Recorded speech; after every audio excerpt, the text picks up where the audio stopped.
I ngā karangatanga maha o te motu, tēnā koutou katoa, and happy Women's Suffrage Day to everyone.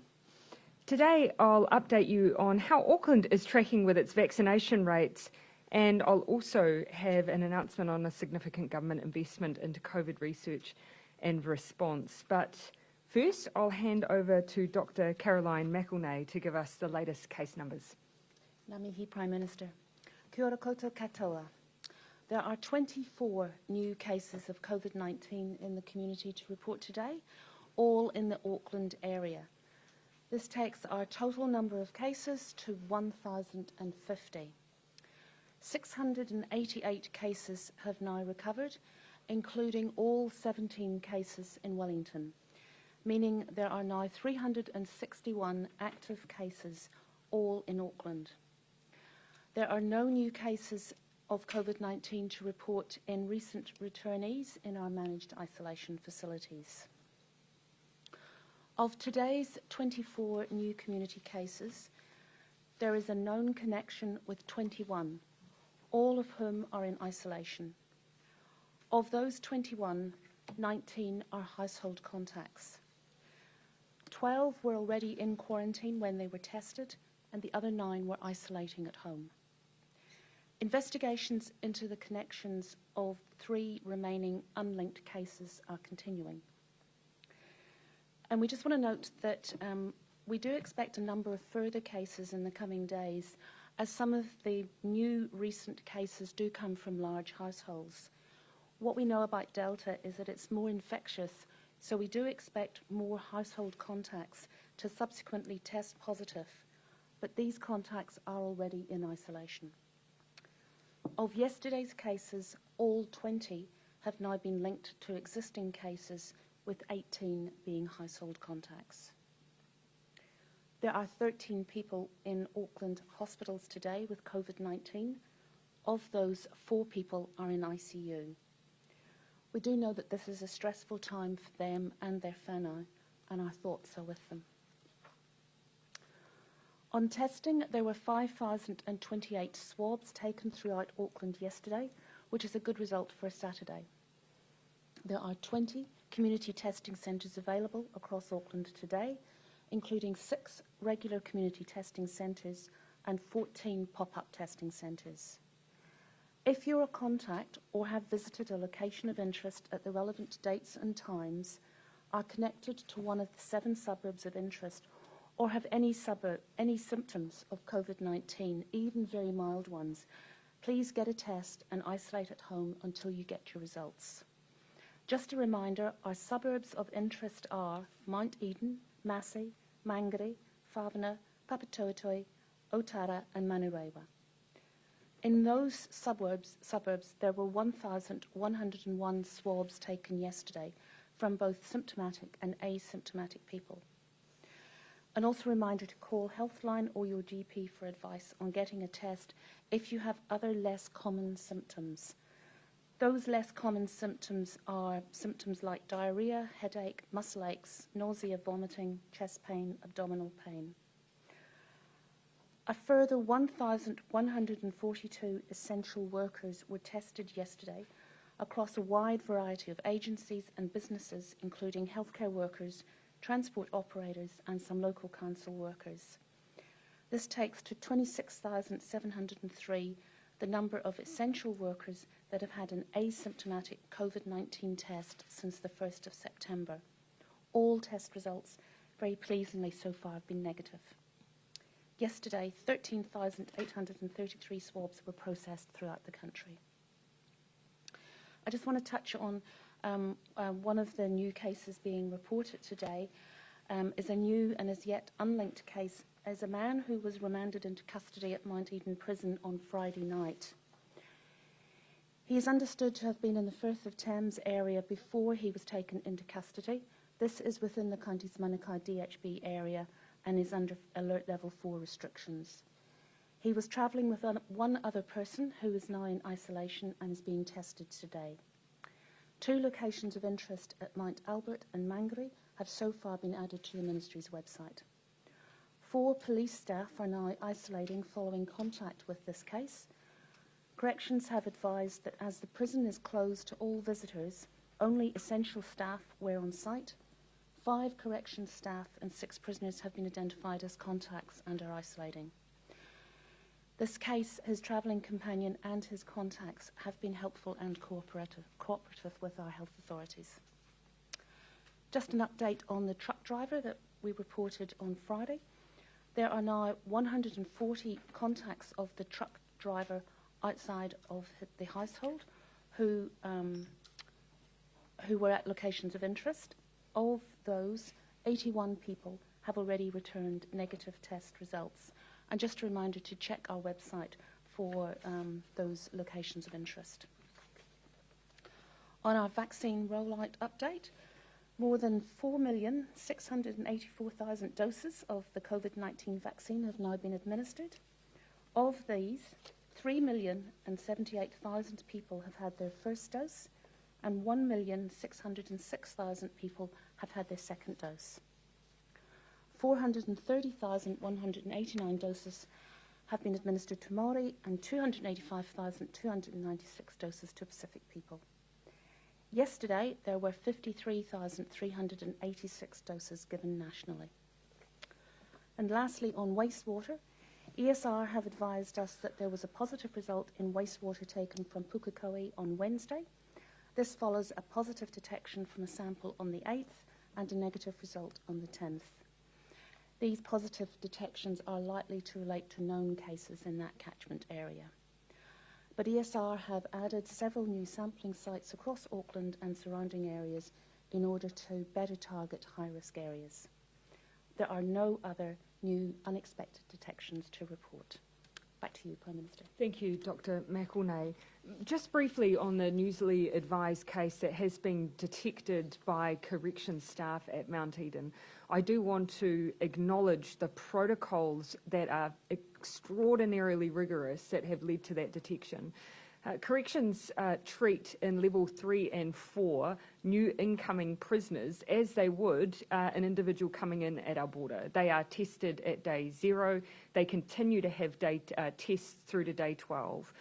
They wear masks and staff wear PPE, and they work through a process to ensure that someone is COVID-free before they're integrated more fully into the prison environment. Off the back of that testing is how they've detected this new case. Whilst we've not formally linked the case yet, there is a tentative link, but more work is being done just to shore that up. But I want to acknowledge both the police staff and the corrections staff involved in this case, and if people are wanting a bit more information on the process that corrections use, they've put out a bit more information. I'd be happy to expand on that today as well. Overall, you'll see from the update today, which also covered off yesterday as well, that despite larger case numbers, they continue to be dominated by household contacts. We have had unlinked cases over the course of this week, but we took the opportunity today to re-review some of those cases. Many of them have been subsequently linked over the days that followed. That does still, however, present some challenges for us. While it means we can join the dots, those dots do still produce more cases with more household contacts. It means that the tail produced by Delta is long and it is tough, and people will have seen that in our case numbers. But it doesn't change what we need to do, and that continues to be stay at home and get vaccinated. On that front, since I spoke to you on Thursday, Aucklanders have turned out in force to do the best thing they can do to gain greater freedoms and avoid future lockdowns, and that is get vaccinated. If you'll recall, last Monday I challenged as many of the city's residents as possible to get their first dose, even if that meant bringing a booking forward. Over the last week, Auckland DHBs administered, on average, 15,375 first doses every day and 8,800 second doses. 78% of eligible Aucklanders have now had their first dose. Just another 30,000 people in the city reaches 80% of first doses. But every unvaccinated person opens up the potential for a new chain of transmission to start, so we need to keep going and get our rates up even higher. The 3 vaccination buses that launched last week have had a successful start.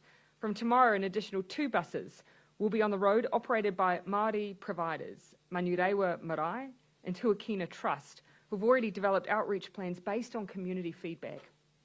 Tomorrow, Huakina Trust will begin running their bus in Pukekohe, and on Tuesday, Manurewa Marae will begin running their service. On Friday, 2 buses will form the basis of a Pacifica pop-up community vaccination event in Favona, which will be run by Pacifica providers. We'll keep you updated on additional locations for the week as that information comes to hand. If you're not already vaccinated, then there is just one thing to do today. Make sure it's getting your first dose. And if you know someone who hasn't been vaccinated, call or reach out to them today to encourage them to get vaccinated too. Some people will have genuine questions and concerns. And if they do, listen, share information from trusted sources. Often it's just a case of people having the information they need to make a decision. But for some people, they may not have gotten round to it or need help to make a booking or find out where to go. We all have a role to play in supporting others to get our vaccination rates up as high as possible. It is free. There are sites open all across Auckland and the rest of the country, so please get vaccinated to protect your family and loved ones. Today, the government has also confirmed its commitment to research, science and evidence that has underpinned our response to COVID from the start. Since the emergence of the virus, our research community has worked tirelessly to help us contain it and save lives. And it's been this work that's helped us control the virus. But we need to make sure we keep up that work. COVID is not the first challenge of this nature we have faced, and it won't be the last. We need to ensure we are in a continual state of preparedness. So the government is announcing today an investment of $36 million over the next 3 years in an infectious diseases research platform to boost Aotearoa New Zealand's COVID-19 response and preparedness for future pandemics. We've set 2 general themes for the investment.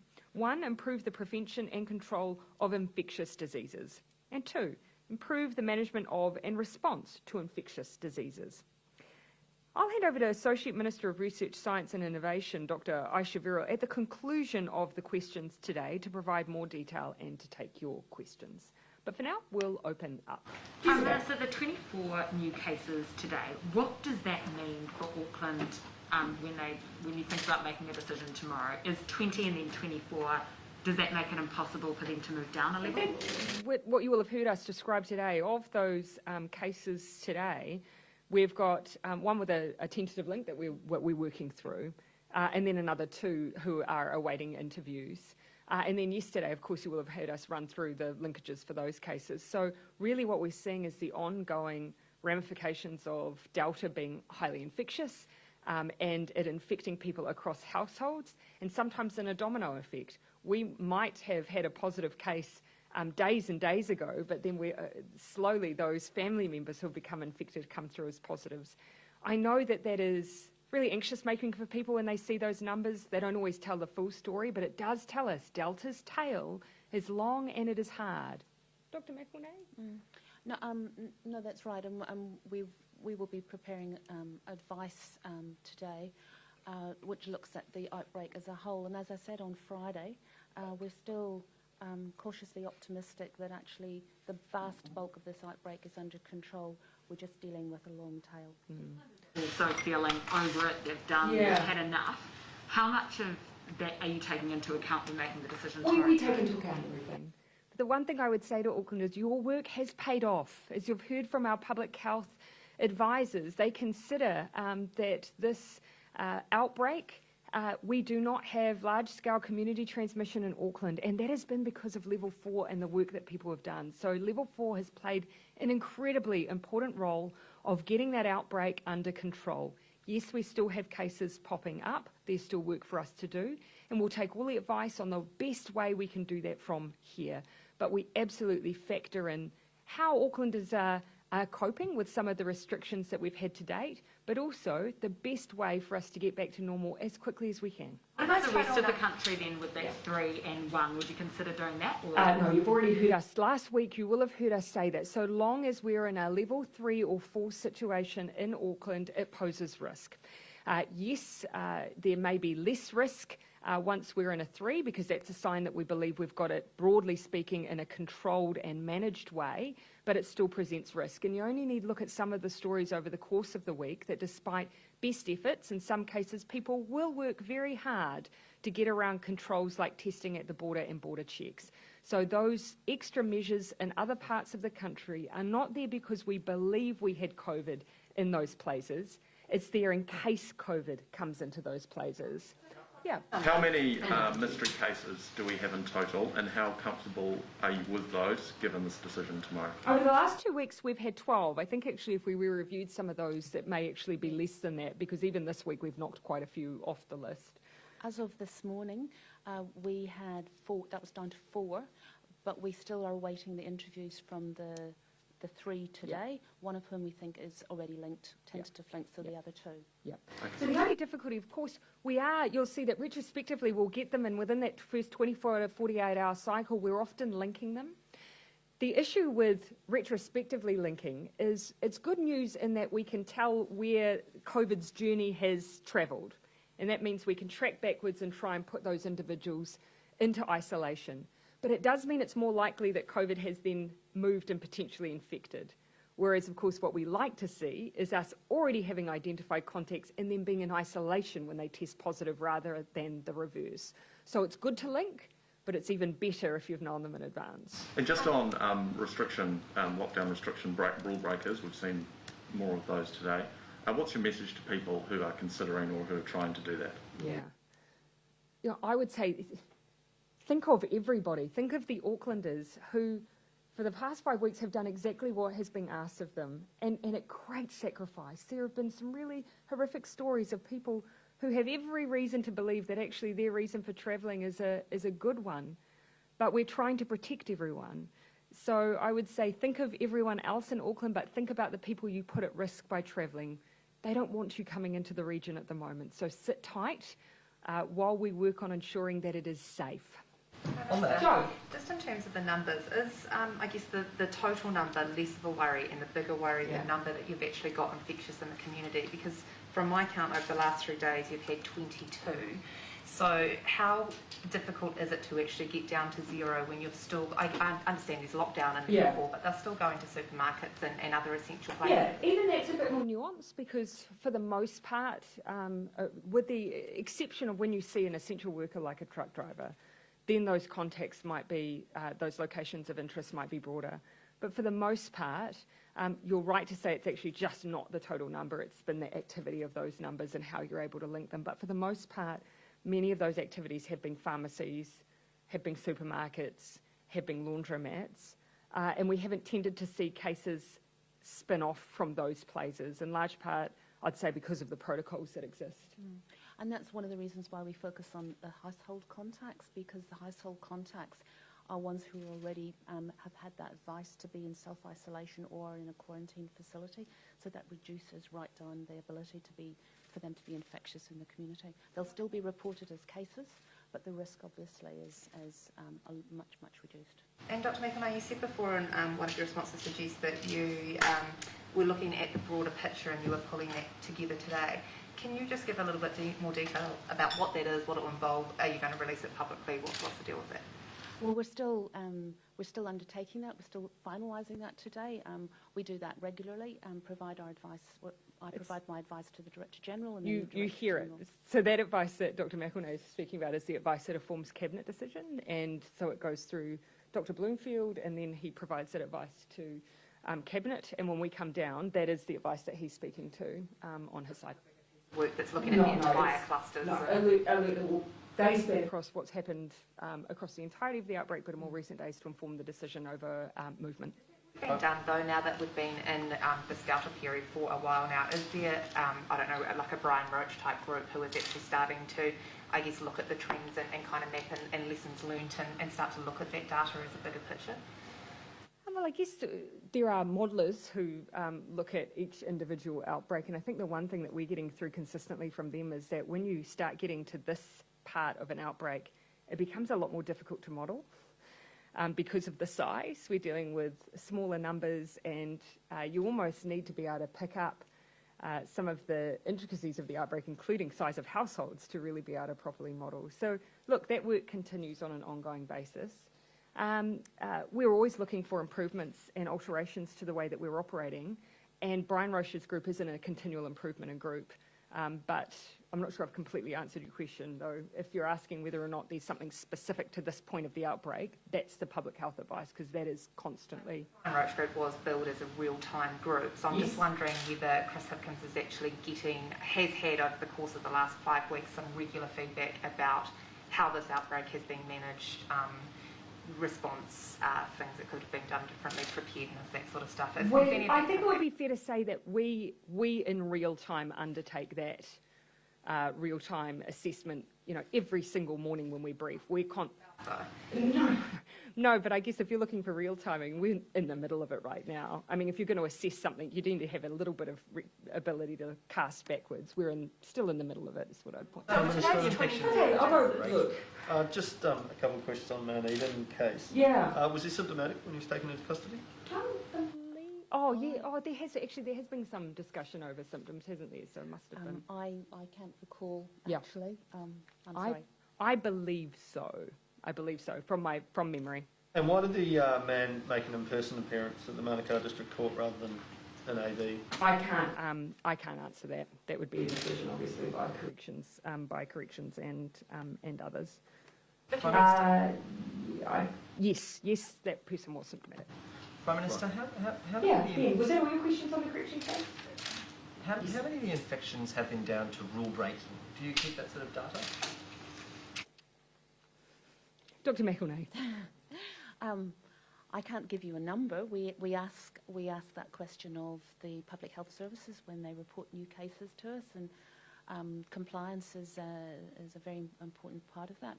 I can't give you a number, but they usually say that compliance has not been an issue. Mm. No, I asked that. Sorry. Yeah, I was just going to say, look, from my recollection on some of the briefs, where it has occurred, it's tended to be families that some cases may have care between families, or so not strictly speaking would you consider them always to be rule breaking, because there is some room around that, but it's often been just actually families who might exist over more than one household. So is again this nagging question that we're sort of getting to the end of what lockdown can achieve in terms of driving down case numbers? Like, are we going to be stuck in this like 20s, 10s? Look, one thing I can tell you is that when we assess where we are, we look at the role that ongoing restrictions can play, and the role of those really heightened ones at 4 versus the role of the ones that we have at 3, and the additional value add at each at a different point in the outbreak. So we do get into that level of question, and we look back at some of the cases we've had, question whether or not 4 was material to those more recent cases versus 3. That's all part of our assessment and part of the thinking that the public health team do for us. You can get to 0 cases, daily cases? Oh, I believe that, the ability to continue to bring these case numbers down and inevitably get to a point does exist. It's tough, though. I will say it's tough. And we've seen that because we've used the toughest measures we have, and despite extraordinary efforts, we do see that tail. So, yes, I do believe it's possible, but we have to continually weigh up the best place for us to be as we do that work. Just on back on the Mount Eden process. Yeah, I will just stand around those here and ask questions. If the Mount Eden case was symptomatic when they were arrested, why were they not isolated immediately, and why were they allowed to go to the court in person? So let me run through exactly what happened with that individual. So they were tested as soon as I don't know whether they were reporting symptoms, so it would be unfair to say that they, as they were arrested, said, by the way, I have a sore throat and a runny nose. I'm not sure that it may have simply emerged as across the line of questioning. So according to Customs, newly arrived prisoners separately from those that have been in custody for longer than 14 days in prison, so they keep those new ones separate. Newly received prisoners wear masks, and our staff also wear PPE masks, gloves, eye protection and gowns to prevent future transmission. They have cleaning protocols for all areas in which they are separating newly received individuals from others. This individual arrived at 6:45 p.m. on Friday night, was tested on arrival, which is standard. They're tested on day 0, day 5 and day 12. Had very limited contact with others. Did have someone that they were in a cell with, which they are treating in a quarantine as a quarantined individual. Once they tested positive, they moved to a dedicated quarantine area and are being cared for by fully vaccinated staff wearing PPE, including masks, gloves, gowns and eye protection. and then those staff have no contact with others, so they form a bubble. AFS worked with corrections on contact tracing, and it may be the case that some of the symptom onsets may have been discovered at that point. I can't answer that for sure. Where they've identified close contacts through the process of putting someone in custody, they've been treated in a similar way and kept secure and will be regularly tested. Of those police staff who were in contact with the individual, 3 were fully vaccinated, 1 partially vaccinated, and you imagine all the protocols there. When they were transporting the individual, they were all wearing N95 masks. So as soon as they had detained the individual, an N95 mask was applied for everyone for the purpose of transportation. They were tested as soon as they were taken into custody, and were they then taken to court and appeared at court while they were all waiting? I don't know when they, I don't have the dates and times of when they appeared. But keep in mind, this wasn't an individual that was tested because there were any concerns. They were tested as part of a routine protocol that corrections apply. Yeah. And just today's case numbers, you said there are 24 cases and 3 of them are unlinked, then there are 21 remaining. The prisoner is amongst those 3. Of the 3. So you said there are 19 at household contacts. The remaining 2, where were they infected? Do you know that information? So household contacts, and then there are what ARPS call disease contacts. That's right. There was a known connection with the other 2. 19 were household contacts. My understanding is one was what the Public Health Service referred to as a disease contact, and the other was a known close contact. It's just the way you describe people who don't live in someone's house. So people who have contact in some other way. Yeah. So just on the Mount Eden prisoner, have any judges or lawyers had to isolate as a result of them going to the court? I don't have that information in front of me either. Does someone have the date and time of when they were appeared? Right. So just one other thing on that. Do you mean us? Yes, I was actually asking. I was asking all of you. I'll see whether or not all we can do is, you will have seen you've got a very full brief from corrections as to what they've done with the individual. I've got everything up until the point they were brought into the facility. What I can do is just ask for a little bit more information around what may have happened for the purposes of his appearance. Sorry, the prisoner and the cellmate, do you know if they were vaccinated?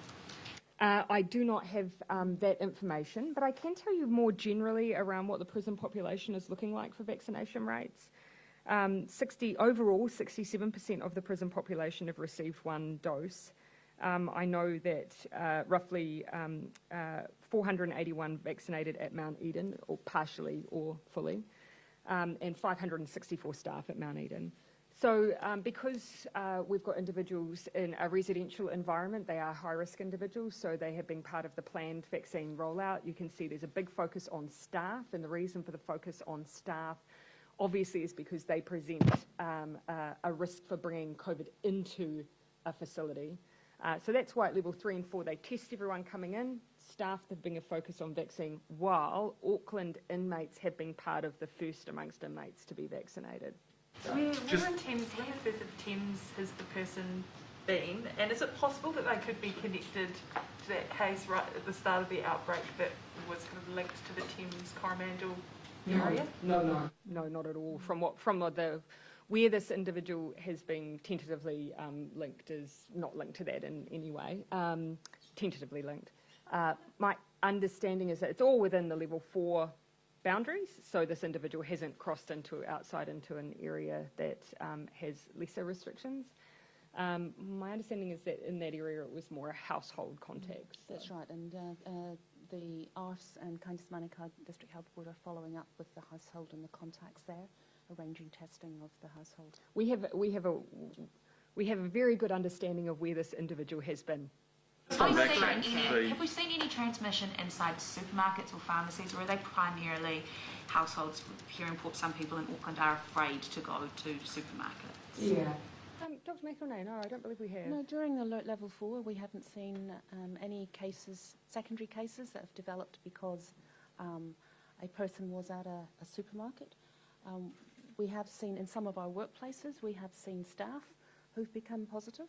I'm not aware that that's actually happened in a supermarket, but under the alert level 4 rules, supermarkets we consider to be very, very safe places, and we put out the fact that the supermarket as a location of interest, but our advice has been in alert level 4 that people should just watch for symptoms and get tested. Looking at those border breaches, is Auckland's border controls, are they failing? No. Look, ultimately, we've always said, though, for those border controls, we put in place the expectations. People do have to, for essential work, hold a pass issued by MB to travel. They're on a 7-day testing cycle, and we do have some other exceptions that apply to individuals to allow them to pass. However, people in some cases are not telling the truth. In some cases are using dishonest methods to be able to get through, or in some cases are using what are legitimate purposes to then go and undertake activities that are not in keeping with the rules. But the reason that we have the rest of the country currently in a level 2 environment is as a layer of protection for some of those things occurring. We do everything we can to make sure that we have measures in place, but we also know we are dealing with human behaviour. There will be individuals who seek to break the rules, and the best third backstop measure is for us still to have restrictions in the rest of the country just in case. Black hats, they've now... Oh, sorry.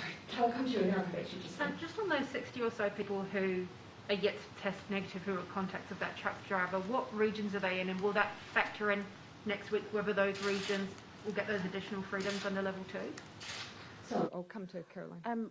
I don't have the details to hand, but those will have been people who were at the locations of interest that were posted for the truck driver, and from recall there were a couple of those in Mount Maunganui and a couple in Waikato, and those individuals will have contacted Healthline and then will be on our system.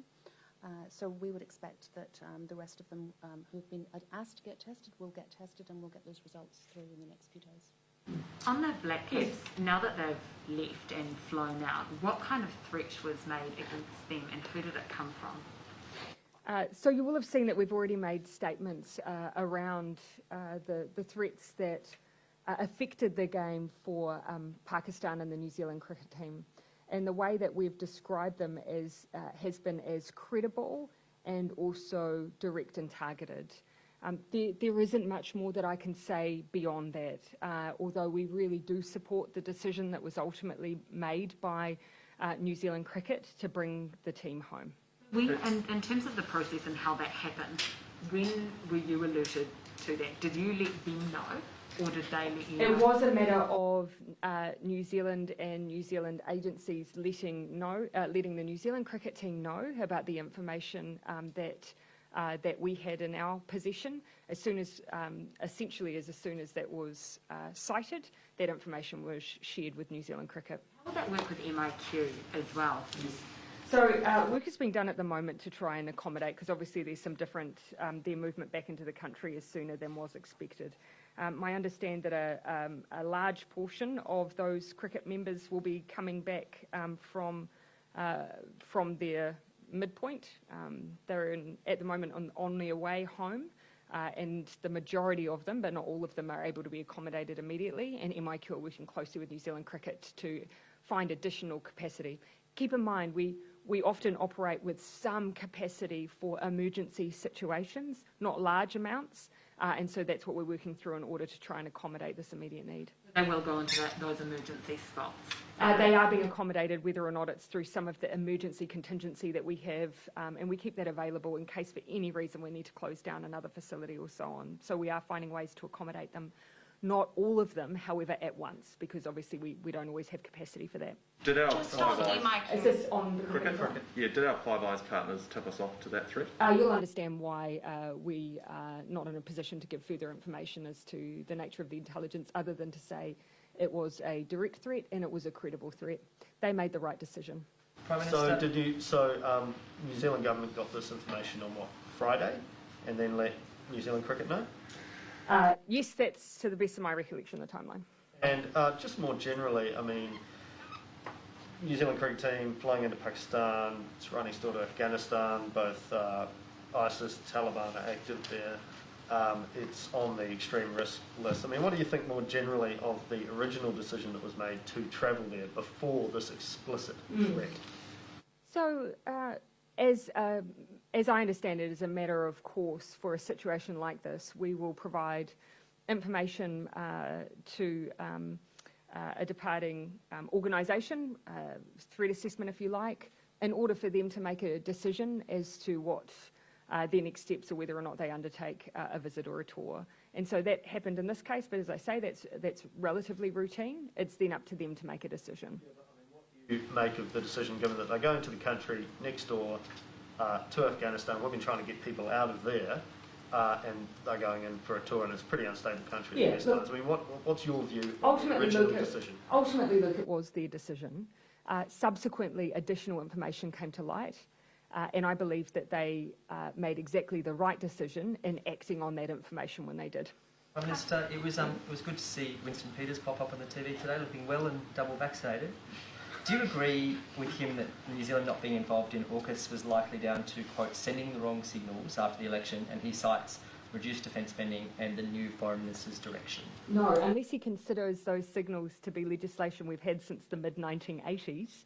I think that's probably one of the strongest signals to those who were deliberating on this arrangement. New Zealand has a very firm, long-standing principle of not allowing into our internal waters or indeed supporting vessels that are indeed fully or partially powered by nuclear power or hold nuclear weapons.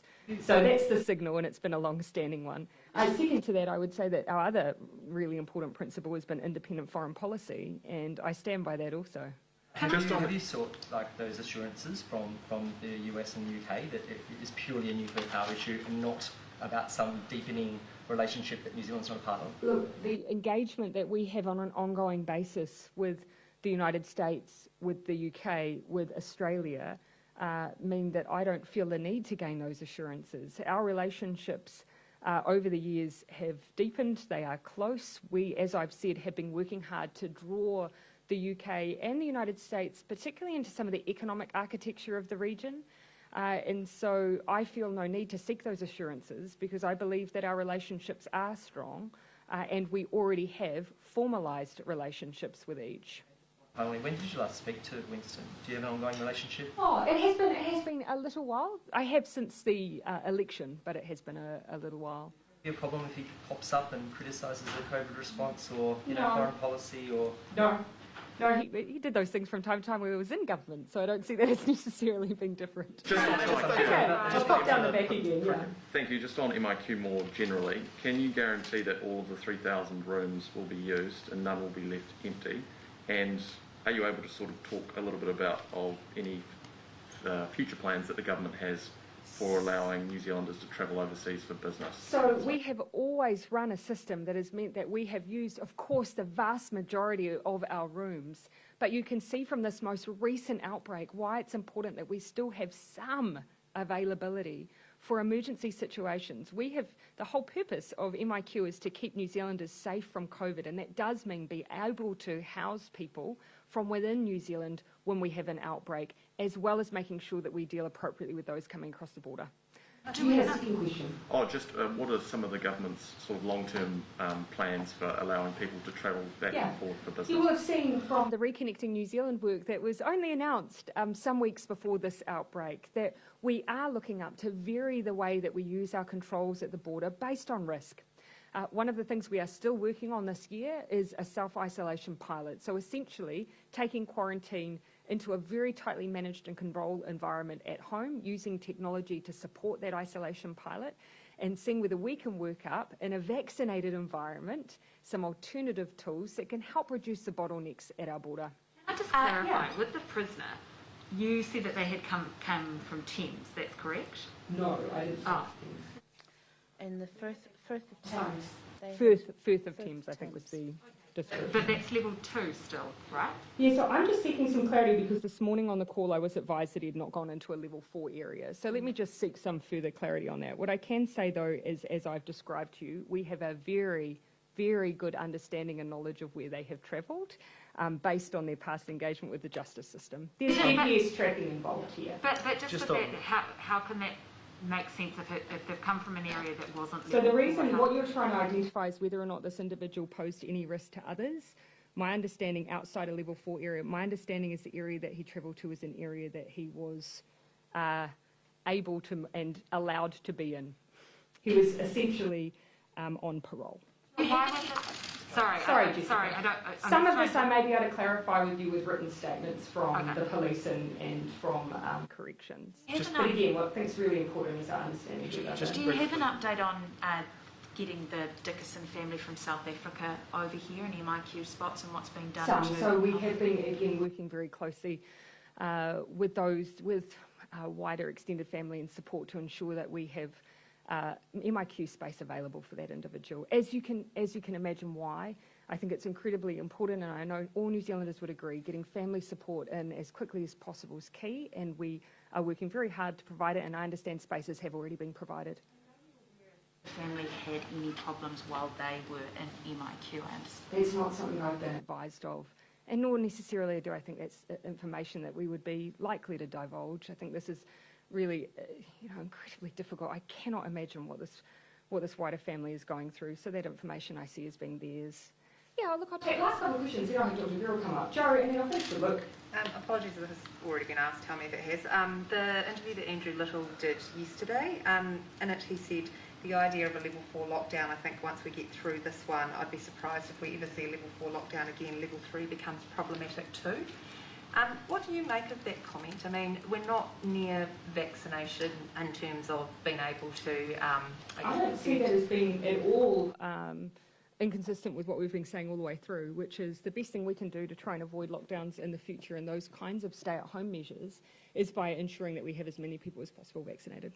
Is that relying on not having a breach at the border for the rest of this year? Because presumably if at some point this year... You're making an assumption that the only people we want to be vaccinated are Aucklanders. We want everyone to be vaccinated. No, I know, but I'm just saying that for him to say that this one that we're in now is the last one is implying that, and if we're waiting to, if it's going to take until pretty much the end of the year to hopefully get to that vaccinated figure that we want, isn't it suggesting that there isn't going to be a need for a lockdown if we were to have another Delta outbreak this year?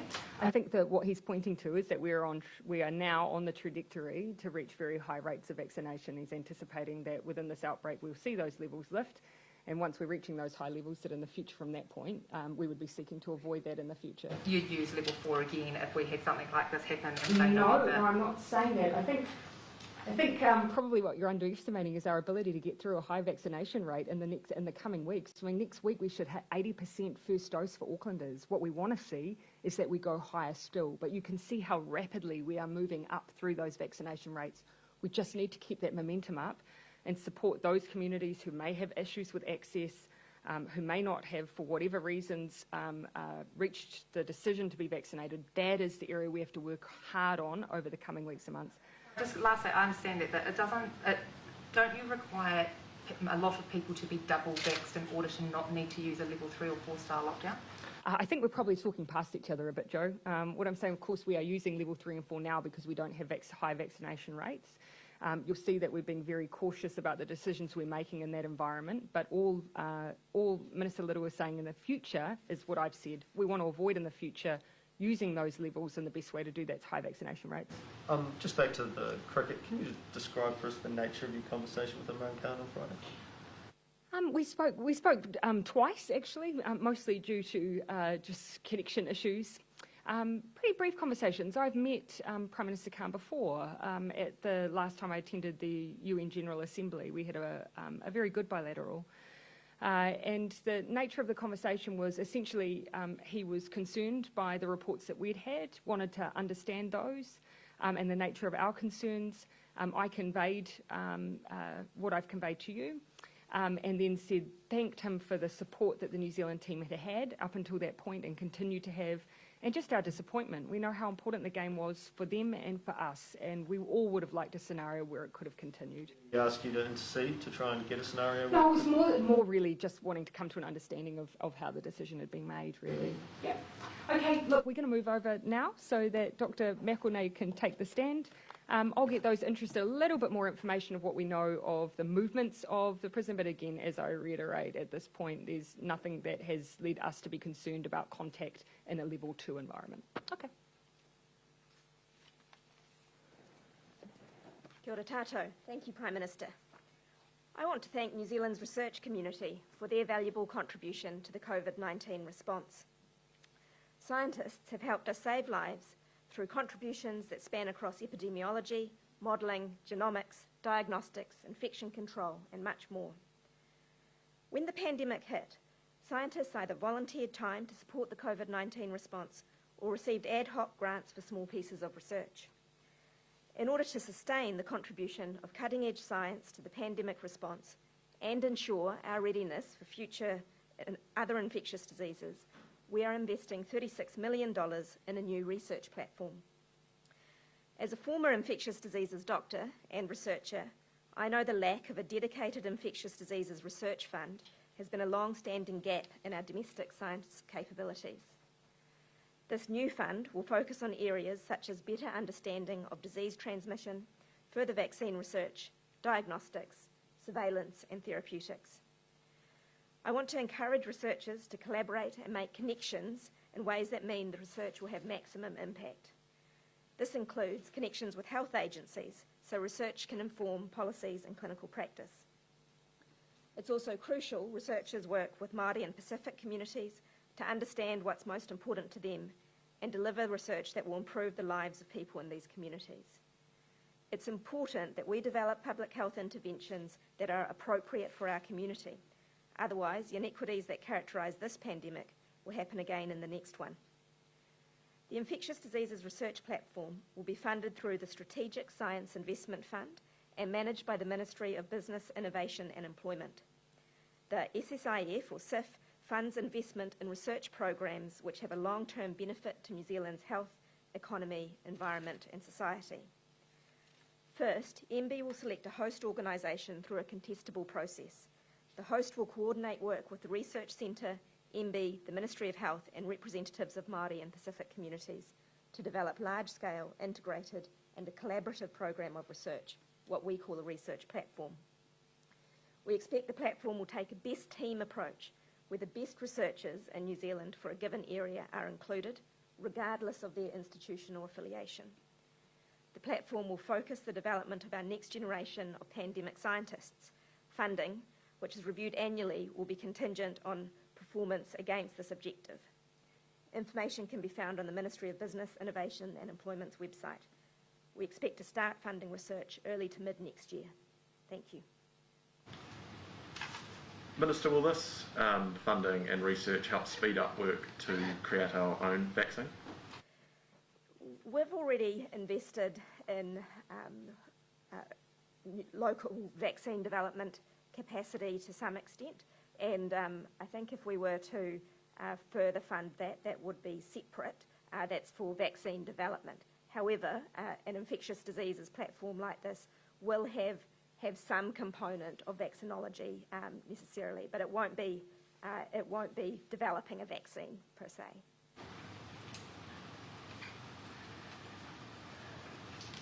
How long is that fund going to last for, the $36 million? It's a 3-year fund. Is that sufficient in terms of, given now how much this has cost us so far for a pandemic? Is $36 million going to go far? Yeah, I think it's really important that we provide this funding now to let researchers get underway, and particularly for the new researchers we want to see come through, for them to have the opportunity to start their research career working in this pandemic. We'll need to make decisions about future funding when the time comes. What specific countries are you talking with at the moment in terms of sharing research with one another, perhaps through this fund? Well, the scientists involved in this fund will be some of the best infectious diseases scientists in New Zealand, and through them we will be able to have international collaborations, but the fund is for spending in New Zealand. Minister, can I just ask, with your sort of knowledge of how the virus works with that hat on, just what I took from the Prime Minister before in terms of what would be required if we had another outbreak in the next few months, is that because you might have, say, 80% of the population who has had one dose, therefore you would not require needing to use level 4 or level 3 restrictions, which seems like a little bit crazy to me, because I would have thought you would need most of the population to be double vaxxed to not need that level of restrictions. So in terms of that, what would your advice be if there was to be another outbreak in, say, 6-8 weeks' time? Would you still need that level 4 lockdown style to deal with that? I think if we're looking at a 6 to 8 week horizon, I think there is an awful lot of difference we can make in that time to the protection we have against large outbreaks. We are past 70% vaccinated, approaching 80% in Auckland very soon. We are starting to get up to the levels where we have far more options, so we just need to keep going with the vaccination rate as it is. That high number at the moment is for one dose or being booked to have a dose. Does the bar need to be 2 doses, I guess is what I'm asking. Indeed, 2 doses and a few weeks past 2 doses gives the best protection. And you'll recall that what the modelling that we've discussed previously from Te Puna Matatini says that there isn't a threshold at which we get markedly better public health outcomes, but as you start to get higher levels of vaccination coverage, outbreaks become smaller and less frequent. So we're rapidly approaching those sorts of levels, but we just need to keep going. Just on those vaccination rates, the 7-day rolling average has dropped recently. Is that a supply or is that a demand issue? We have plenty of supply. I think we do need to make sure, and we are, that we're encouraging everyone who isn't yet vaccinated to come forward, and you've seen that we're continuing to do that. There's 6 different ways most people can get vaccinated within their community, so we're really pushing for people to come forward now. There is plenty of capacity and plenty of stocks to get vaccinated. While we're thinking about new things to fight COVID and infectious disease, should New Zealand have a CDC, do you think, in the new sort of health reform? Should that be part of it?